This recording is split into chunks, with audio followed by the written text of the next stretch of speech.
Então hoje é dia de falar sobre qual é o quadrinho que eu li pela primeira vez do Batman, falar sobre os melhores trabalhos do Dan O'Neill e falar também como você pode começar a ler quadrinhos mensais do Batman.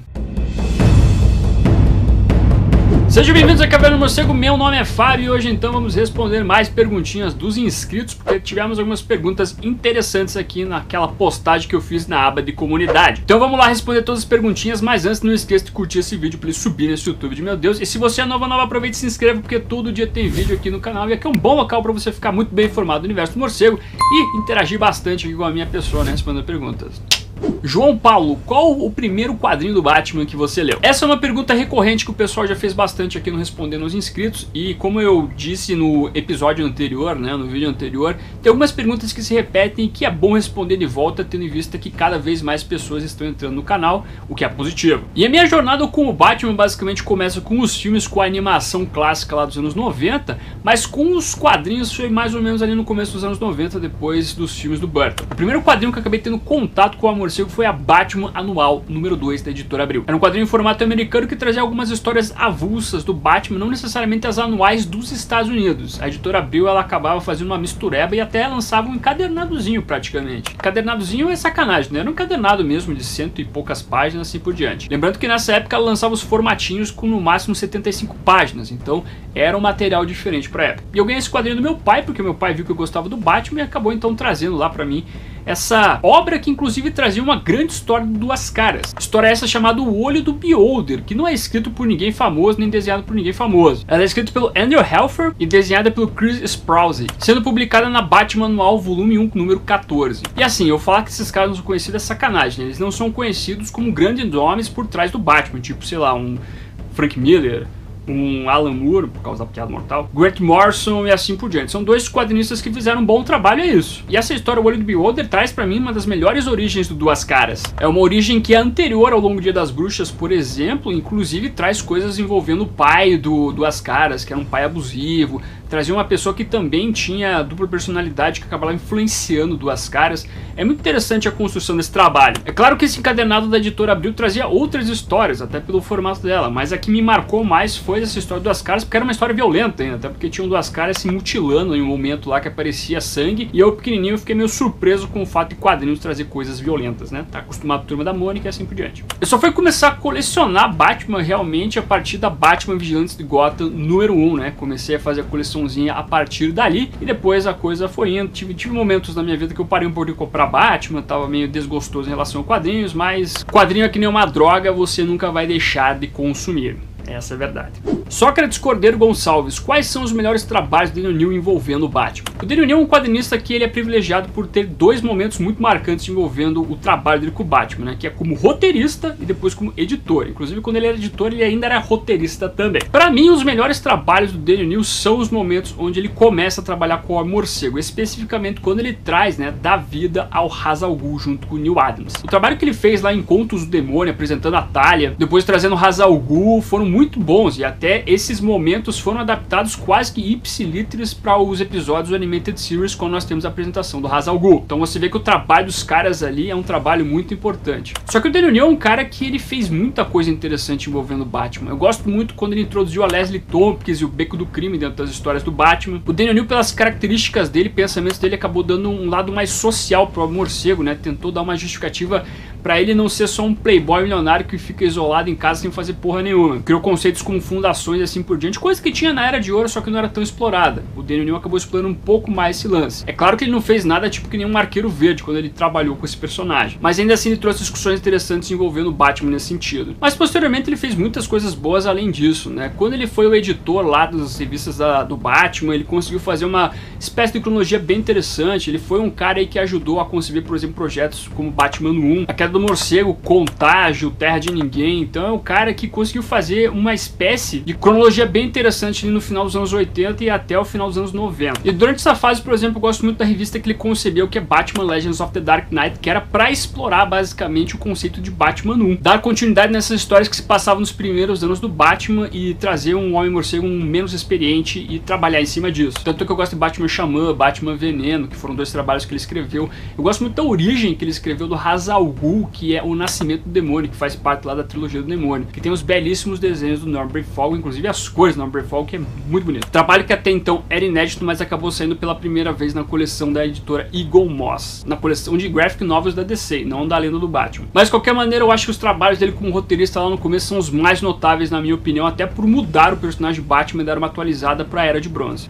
Marcos Antônio, como começar a ler as revistas mensais? Os tipos de revista também, suas diferenças, para quem está tentando entrar nesse mundo. Essa é uma pergunta complicada porque o conceito de revista mensal, ela tem uma cronologia, mas ao mesmo tempo é um negócio mais complicado do que a cronologia que a gente vê por aí sendo divulgada nos sites, YouTube e assim por diante. Porque às vezes você tem fases que começam dentro de um reboot da DC, como foi os 952, o Renascimento não foi um reboot, meio que começou na metade do caminho, mas serviu como um ponto de partida para algumas pessoas. Tinha o pós-crise, que foi um ponto de partida para algumas pessoas, então sempre depende da época quando você vai começar a ler. Só que às vezes você não tem o privilégio de estar pegando um momento onde está começando uma coisa nova da DC. Você às vezes tem que se jogar de cabeça. Isso acontece com a maioria das pessoas que vão começar a ler as revistas mensais do Batman. Eu comecei assim e muitas outras pessoas que você perguntar também vão ter começado assim, né? Pegou uma edição qualquer lá para começar a acompanhar a revista do Batman e foi. Você vai ficar perdido no começo? Sim, isso é uma coisa que você vai pegando com o tempo ali, os detalhes que estão surgindo na trama. Inclusive essas tramas aí que vão surgindo nas mensais depois viram os encadernados, né? Depois viram as fases que são encadernadas, como por exemplo a fase do 952 do Scott Snyder, nós temos a morte da família, Ano Zero e assim por diante. Mas pra frente no Brasil vai ser os encadernados também no Tom King aí com a fase dele, que saiu em mensal, mas depois vira uma espécie de graphic novel. Não é graphic novel porque são várias edições ali divididas, né? Mas é meio que se concebeu o termo graphic novel pra tudo hoje em dia, que é encadernado. Mas o que eu posso falar agora pra você é o seguinte: a revista Batman é o título principal do personagem, é um título voltado mais pra ação, onde tudo que for importante do personagem vai acontecer lá. Aí nós temos a Detective Comics, que eu diria que talvez seja a segunda revista mais importante do personagem, onde é pra ser histórias com um teor mais detetivesco, não tão de ação, mas às vezes tem histórias de ação lá também. Que é um roteirista diferente, que é um desenhista diferente da revista do Batman, que às vezes segue como uma fase também específica de um autor, mas nem sempre é assim. O carro-chefe é realmente a Batman, mas você pode pegar uma história diferente acontecendo na Detective Comics.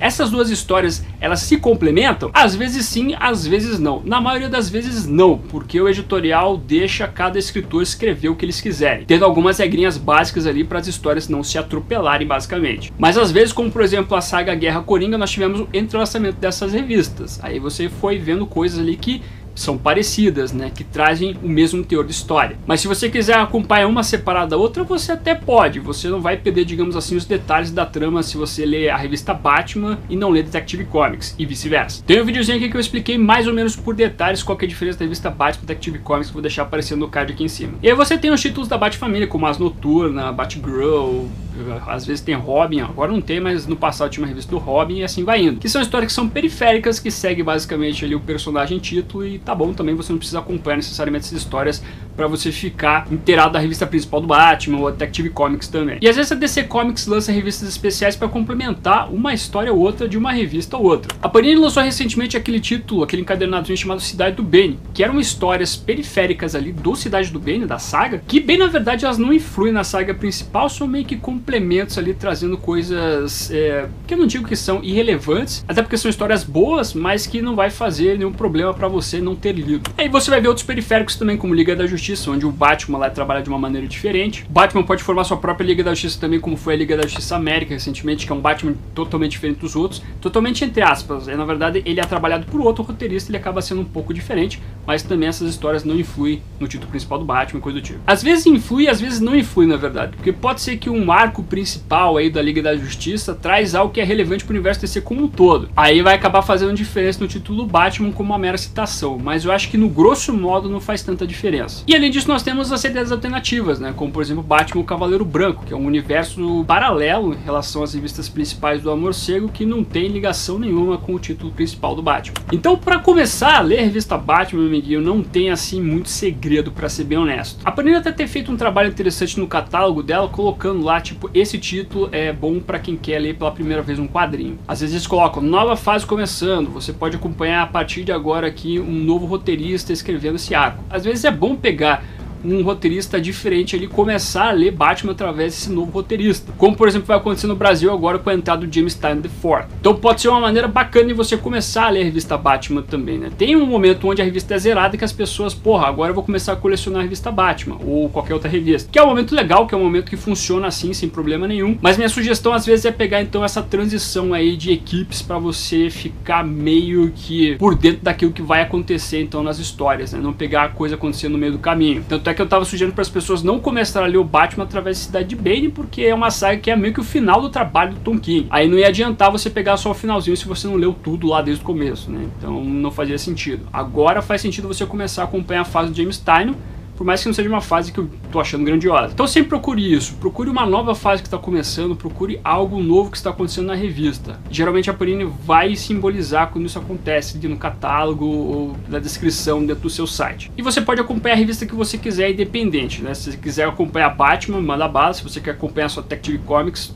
pode mandar bala também. Às vezes pode ser legal você pegar as duas para ver qual é melhor para você, que você tá mais gostando, e acompanhar uma única aí quando você viu que aquele é o caminho que você quer seguir. E se você não gostar nenhuma mensal, por exemplo, aí nada desse tipo, você pode então abordar as minisséries aí que eu falei agora, como por exemplo Cavaleiro Branco, ficar só nesse universo, também dá certo. Se você não quiser ficar acompanhando tudo que tá acontecendo de principal envolvendo o Batman, né? Então esse é um panorama mais ou menos que eu quis dar aqui. Talvez eu faça um vídeo só para falar desse lance de como começar a ler as revistas mensais do Batman. Talvez fazer uma coisa um pouco mais elaborada pode ser que ajude a galera que quer começar a ler quadrinhos, mas não se aflija se você começar a ler as mensais e ficar perdido. Isso acontece pra todo mundo. É como uma maratona, você vai pegando o ritmo da coisa com o passar do tempo. Não é de cara que você vai conseguir se inteirar de tudo, né? Não é uma corrida aqui de 100 metros raso. É um negócio que vai indo com o tempo. Beleza? Espero ter ajudado mais ou menos, mas fica a minha promessa de fazer um vídeo só sobre esse tema para falar um pouco mais exaustivamente sobre isso. Agora eu quero saber de você. Responda as perguntas aqui embaixo. Quais são as suas respostas para tudo que a galera perguntou para mim? Também estou curioso para saber as suas opiniões e suas respostas. Além disso, deixa um morceguinho aqui para simbolizar que você ficou até o final do vídeo. Meu muito obrigado. E além disso tudo, curta, compartilhe e se inscreva no canal se você é novo ou nova. Marque o sininho para notificar novos vídeos. Esse foi ficando